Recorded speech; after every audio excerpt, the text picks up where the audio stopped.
ebobu tuma ya na wa hyese o ye galamsey ni na o galamsey no ye no nsuya no anase ye kwaye mu a hyase sesa o ne mansa na wa ba osokra omo na wotwimie no so bia ntwe ne mfamfiri ho no mo na bra so se ye boye nsuo ene ye kwaye ahodo eho ban wei ene afoforo pinu a ene akekese ne se katia ba bia wo bia na no pe ye ba ne ye dia ba besomwo e aseda ne ye de ma 21st clinic ye so se ateke ntiri na etwetwe na etutu wo no fo ne ekire ya tena ya ahodo ni nyinam nya doctor for enfeduro enkan ye de ne nkosoro no edwane afi ne padua ne ma ensa so ma bia wo ye adwuma no pa ewia anwumre nyina ya ye bo adwuma wonum na eta mechi no pa ya ba bia wo bia no yetimi abane ya ba besomwo mede ede na ya bo amali bia bogabsia fo ye nya brena finsam no ye nkomo ankasa emfa emamo ye de mo hyase Adi Freeman Penny John Dramani Mahama na tena ye na abusiafo enmo sam se Mampeni John Dramani Mahama ejina tumi a o me ya mamra ne nchi amane amamra constitution dia mano so pawo opani James Ageni Mboaten se onko SIC insurance nko ye adwuma se Penny kwanche for obitua no wo bo ora yidin manso asore ho nya semketoa efize era na owo ho no mu a wono eneda SIC insurance ya no echese ekwaya mpenimfo efa so yi na die no enye ne kwanyano no enya ne mra kwan so ano no eno nti office ya wotim nyina wode nkredo atutum atam nkredo na akwa akotena fie kozise mpedimfo ebehwe so mo beye niema na sede se na fata ma asam no kra no watabire ne fa binom ede akwa akogina court awo se court ebekana asam ede ama no nyina ene so fi se ekwaya mampere John Dramani Mahama efa so yi na die se pene kwanchefo a oda SIC insurance ya no entwe yi kra enam so ama mpedimfo do pinu a ena asemi ba chese wo mo kasa ho etutu na sere ni abasa opani Steve Mantiao eyobia eba na mamu ho nsensem a wabene mu no wo chese ekwan a Mampeni John Dramani Mahama fa so se odi ye ura na die no entwe ye kwan kro fa so a opa ura James Ageni Mboaten so onko ye adwuma ho no no eno so entwe ye a oho behia se Mampeni John Dramani Mahama be fra ura no no afro ura James Ageni Mboaten na ne wo so omo ka bia no omo nkamfamfiri ho no na asomdwe emra atenan ho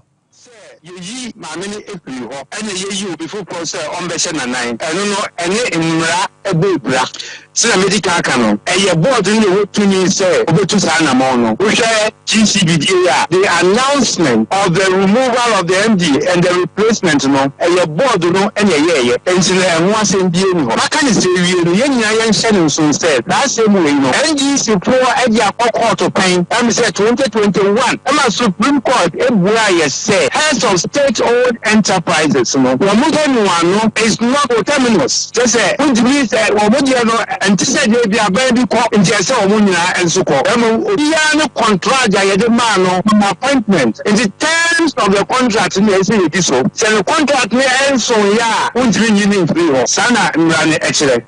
me didi pa say enye buapayo me didi pa say bia e fa ni so kakra na me de so buo ni be ma wo mu a etunupo wo imra kwan so wo na amwa na amase stia na akodu tampempen so say enya court so na am say ya teno akoda court yi die court bebua obua na so Mampeni di power na de nke kan kakra aba na record mu so early in his tenure.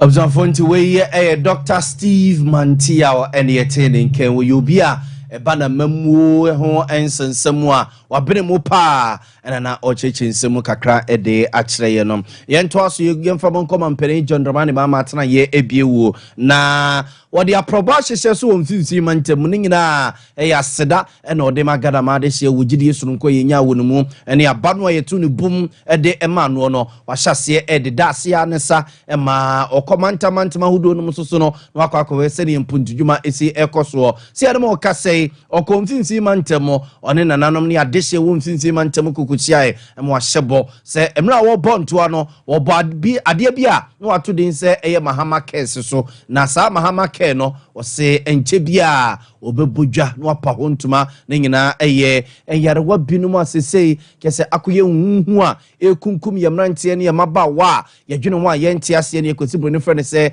chronic diseases ose san yarewa ne nyina so ofisi mu didimu baba ahwehwe mu a kese eni health insurance ne mu na obitua na mo bia sa na mo no ebehwe asoso amanfo asene mu titiru no wo a omo ebenya sa yade ebie se beyo no masetena ebeye ne kakakra de amawu no. In healthcare, we will continue to improve our hospitals, and continue to improve all levels of our healthcare system. We are going to uncap the National Health Insurance Scheme levy so that the full amount of the levy goes to the National Health Insurance Authority so that they can pay facilities for the treatment that is given to people holding National Health Insurance card. We'll prioritize healthcare, and I'll launch a Ghana Medical Care Trust Fund, popularly called Mahama Cares, to assist individuals with chronic diseases like kidney, liver disease, high blood pressure, cardiac problems. And so this Ghana Medical Care Trust Fund would assist to alleviate the cost of treatment. Observe for Remed Danny Ranwan, a Senu Mampeni, John Dramani Bahaman Yatene, K. William Ra, na chese o dina proba kwa kupi mfifi mantemo enono. Answa eno achire anomabo fisheries college ya anwe ne sisi honomo ase mpenimfo AC aso omu CC no ase omo ebudan no sini foforo no wahye se contractor wogina so ye adwuma ne kire ya won sansesa ne niam ne nkukunu ne nkaka nyina enkono nkogina so na ba bia waye adwuma no eduru bia no won toaso na onte ne nsem femfiri hu se beye na ebeboa mo maye agriculture yekua yo ne yempata yene yempata ye hu nsensem yebefa na abefu kwantemponim de kwan so ne aye ne ye sense ebetena honom na tete honom kwan na ye faso de adwuma no a ene yebetwa so aye no mampeni John Dramani Mahama. The Mankesem market is also one of the markets targeted for modernization under our market enhancement program. This morning, we visited the Anumabo Fisheries College, as you were told by the Vice President. It was a dream of our late President John Evans Atta Mills. It was packaged and work was started, and it was at an advanced stage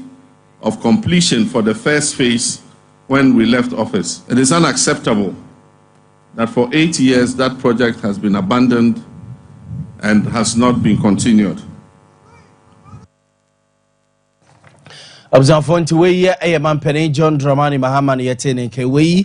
na probo ya wode kopie mfimfi mantemo na ode sansami atudwa yemfamo enkonsem fufuru mu enche bia na mampeni John Dramani Mahama epa Dr. Johnson Siama se papa yi enkutu omaye esi kakra bia Bata Bank of Ghana no hwentutu ye wo hono na opawo operin yeze manso aba ho nyansam keto ema MPP fokra bo hudwa aye ho nsem twefo nhye mu se owura no a mampeni John Dramani Mahama apaw no se onkutua Bank of Ghana no owura ne nsem fata na biem suso no se ne ebo ni dia eni jinade anche sokora wosesa ne nkukunu ne nkaka kosi Bank of Ghana hono so wo hye adwuma se no yenye ne saa na mampeni John Dramani Mahama betima ye saa de no kra enko so ne Council of State adwene ho mo gini tuma nsana so betu saa na mo no wakwakutu saa na mo no nenso mampeni John Dramani Mahama ankwanko ye ne saa na kasa manfo kasa edifa Dr. Johnson Siama adwuma wo kwakoye o Bank of Ghana ho yi na opani bia wabiri ye pa o sikasem no ntutu mu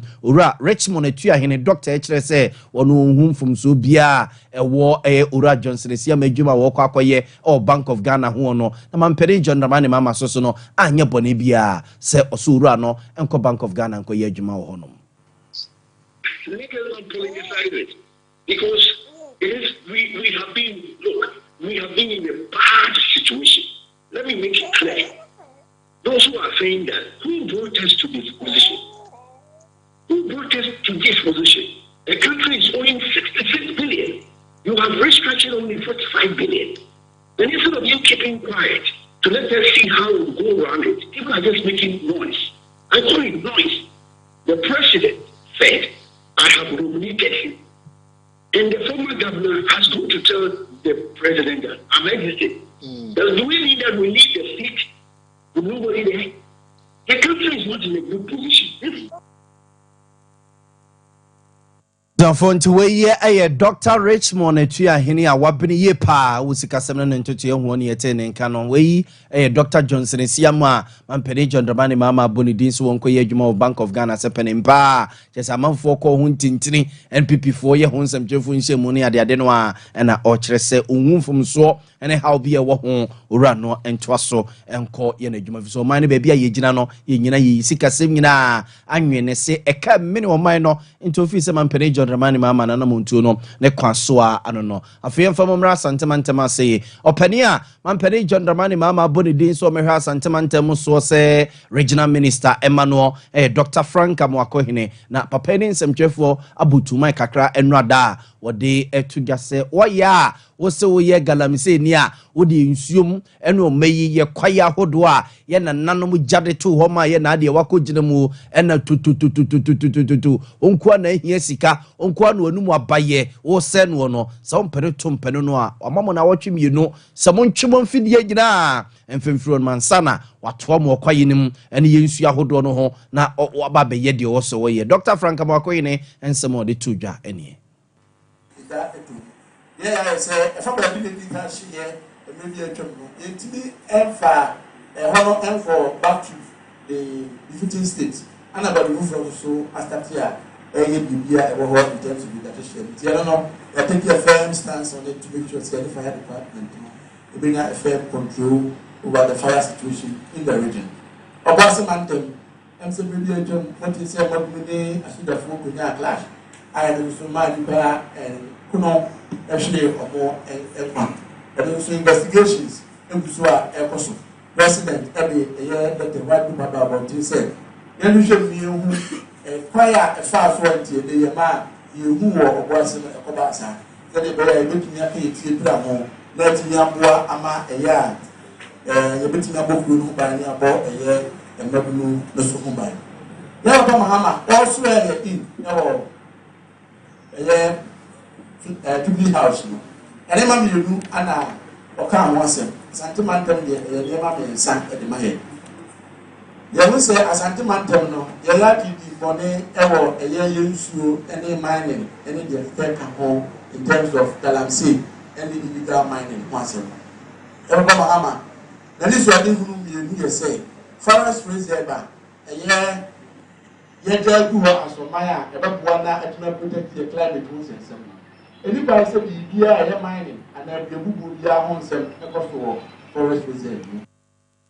Abzanfo nti weye eya santemanta muswafo Dr. Frank Amwakohene ne yete ne kei ne nyina eyensentwefo nhyiemu a woye no enra bobon sempi so galamse wakasa de fa ho eno wachirimpo ntudwuma ekoso asantemanta mase adodo no a ankwankosi a ebi anwenwe ne se no wose wajenkrata fa ho nyina obetu ho anamo ena trotrofo so omoteti amanfo kurimo ene taxi drivers ya yese trotro no so wo free ase koketia obefo si so run about no afo si sa asanteman no afo si yi KGT run about no so ansana so do be radwom won mod wakwa akorem ni nyina wakasa de afa ho se ni nyina ye nema eteti amanfo wasantemantema a obetu ho anamom ye famo enko NPP amanyuku na tena ye ora Franka no do mpre eye NPP mrasebe dwani o mrasebe je fie ma dehia e wonsa wo ma do gira baton pesia so no ura yi na woka kire NPP akitafo se efri ne ko NDC ni bia obe na adwene se wode mrese ne nsem na waye nema ensem fata no ene ne mfa mom na wo ye NPP ni so na okote se unu NPP ni NDC ni ko a koka no ho ne koboa no na momu NDC ni kro no sa nsem yi okoka yi ene amanfo di na tempa omo mbeke bi a kire no so no akeke bi di a kire no ura no ne nsem a woka ne nyina na eyablikuma no for baton pesia so a sesei yenim de wokwa akosi adehye na nam o mrasebe gefie mu sesei se MPP for cheso ma dinkunim wo honom NDC for so cheso so ma dinkunim a sesei akwakoye manso no ena wo chese kikiri ene basabasa ye no a ekoso no he wo MPP ni na hye NDC ni na betimi avem no wo MPP ni so utwam na wo MPP ni NDC ni dia bomu a koka no ho na momu NDC ni no ora ne nsem de tudwani enye saa mmiri we ni eba beka se MPP adehye enye saa mmiri we ni eba beka se primaries na me support we primaries na me support we so we MPP ni mapa Now to say MPP for and now say MPP ni any NDC ni ekwa. Boa MPP ni no na yambu NDC ni no. Can't ya shake Christo and Unyam? If the NDC led by Mahama Yariga will not be reasonable, no Matias say Ablekumanov, based on all the evidence available, Yewinia, no more margin somebody to trust some they will continue. They are not going to allow the EC to collect Asungia di Asunjamu Nyabi Parliament. BBH say Ablekumanov, the winning election. Observe we Honorable Frank Anodompre, we NPP Mrasvijani or Mrasvijima this year war and so ma do jira baton persuasona yetin in king. Yamfakas yenin kunku we were Flamantemo voter regi na nanom any adesia a war unlock ye war Flamantemo voter reginej Obakaya. Nano Mrasvija for Juma Mokoko ye, or Mrasvija theme Nekokutu just say, and this Mrasvija new woman Mrasvija theme this year walk Colicolo Tabaton Persuaso, Mammy Zenato Ajima Rollins say, yes, you be coque cana, Junichino, Emma Ubicra Sore, Eco Cansa, one cananuntum, one trasse, and a papa cry you dinia, Okum Nipepi Wagana has say, San Samoa, why ya no Eco Coca, no matches a month for boy, your so, say, and yas Samoa, ye can't edit dear grow and empese. Akwaku PM Raswige Fim Honmunte be ya wa ya na ne Sam Raswige ni no kan sansem no ene ne kine ya Raswige na enhweso mu be yi no apie e ba say yi no na pinu a ede omonsa etre damango Raswige ni Honorable Samuel Abugina poso se jama wo no na e kan sansem no ene wa ba bonten e kire se wo mo do omonsa etre ne so no asem no nimu wi wonim ho ma chikra ene mpese ye dia ba be hye ne se wo no ene kan sansem ne kire Dr. Zenato Ajman Rollins. Anybody who has followed my career and followed my involvement in Ghanaian public life will in all modesty attest to the fact that I don't speak in that nature. I don't speak in that manner. The words which are being falsely attributed to me are not words that I will ever use. That's not the way I speak. Secondly, I didn't even know that such words had been uttered. I found that this morning when this trending video was brought to my attention. And what I can say to that is that it's totally false.